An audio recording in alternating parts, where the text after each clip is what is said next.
Maine has the largest continuous undeveloped forest land east of the Mississippi River.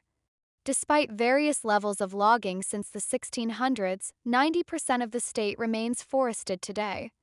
That is the highest percentage of any state in the United States. In the 1970s, the industry changed drastically due to many factors. Log drives were found to have a negative impact on rivers. New technology and shifts in the paper industry, as well as the spruce budworm outbreak, caused a large amount of trees to be lost. This is a spruce budworm.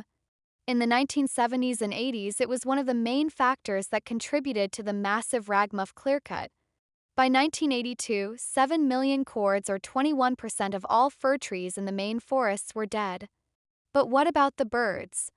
The study area in both 1993 and 2020 took place in the northern Maine woods near Moosehead Lake. The goal of the 1993 bird study was to determine the role that commercial logging had on bird populations. The results were surprising and did not show devastation to bird numbers as expected, considering the visual shock of the clearcut. Once the images of the clear-cutting reached the public, there was uproar. The research about the wildlife and the bird study showed that the news wasn't as bad as anticipated. Birds were thriving, even in the clear-cut.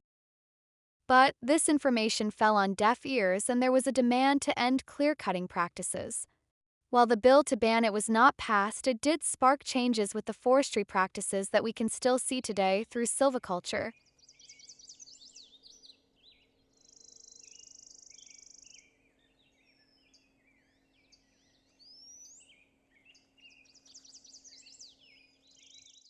In 2019, an alarming article was published in the Science Journal which indicated research has shown that over 3 billion North American birds have disappeared since the 1970s. That is nearly 30%. This statistic highlights the scale of the crisis and underscores the urgency of bird conservation efforts. Grassland species, in particular, have been hit hard, as their habitats are rapidly being converted for agriculture or development. Main reasons for bird loss include habitat loss, climate change, cats, and window collisions. A decision was made to return to the original research area to see how this particular region of Maine forest has fared with its bird populations. I had a couple of questions for John Hagan, who led both studies, as well as one of the researchers of the 2020 study, Fen Levy. I asked John if when he did the 1993 study, if he knew he'd want to go back at some point in the future for another study. He said he did not know then, that they would be back years later. Remember the shocking image of the ragmuff clearcut in 1993? This is it today.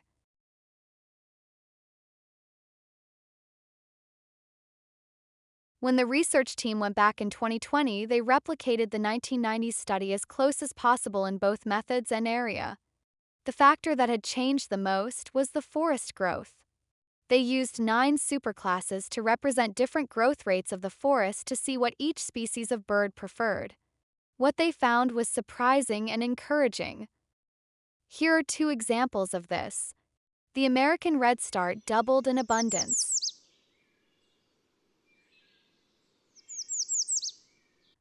as did the black and white warbler.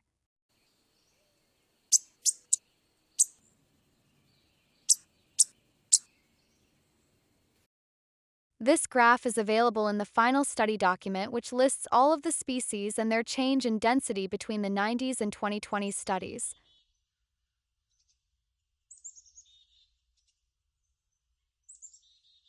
Amid the national decline in bird populations, the study in northern Maine stands out as a promising exception, with 70% of bird species showing an increase in abundance. There were, however, some species declining in both the Maine study and nationally.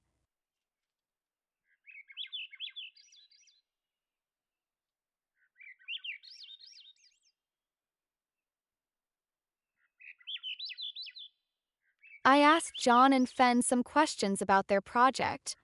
I wanted to know if there were plans to return in another 30 years. John said some of his team had promised they will go back to replicate the project in 2050. Fen was hopeful they'd be a part of it too. This study left many questions unanswered. though some scientists proposed hypotheses to explain the results. I asked Fenn if they planned to delve deeper into the reasons behind their findings. As expected from any dedicated scientist, their response was a definitive yes. When asked what efforts they would like to see from the public and commercial ventures to improve life for birds, John offered concern over older forests because this is the age of forest the birds most at risk prefer, but allowing forests to grow old is not profitable.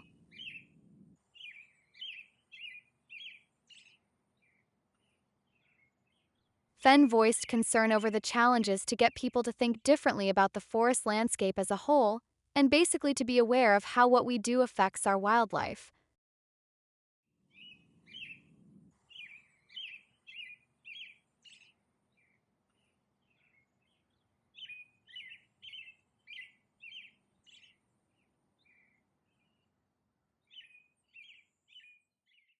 I wanted to find out what the individual may be able to do to help with this cause.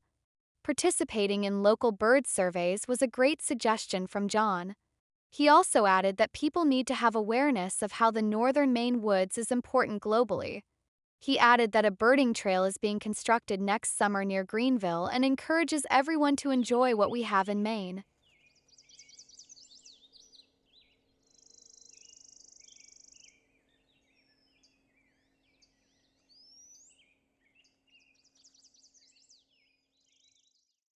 Fenn suggested getting involved with local conservation organizations like Maine Audubon and citizen science projects like eBird, iNaturalist, and the Maine Breeding Bird Atlas.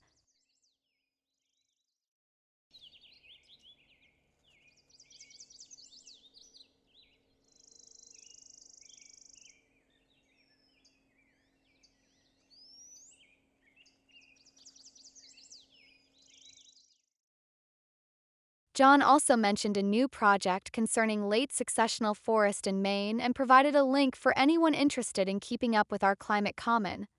There is much more to this project that couldn't be included in a 10-minute presentation.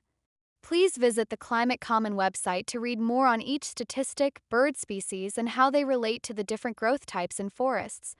It is imperative we do our part to ensure the future of Maine's forest and wildlife.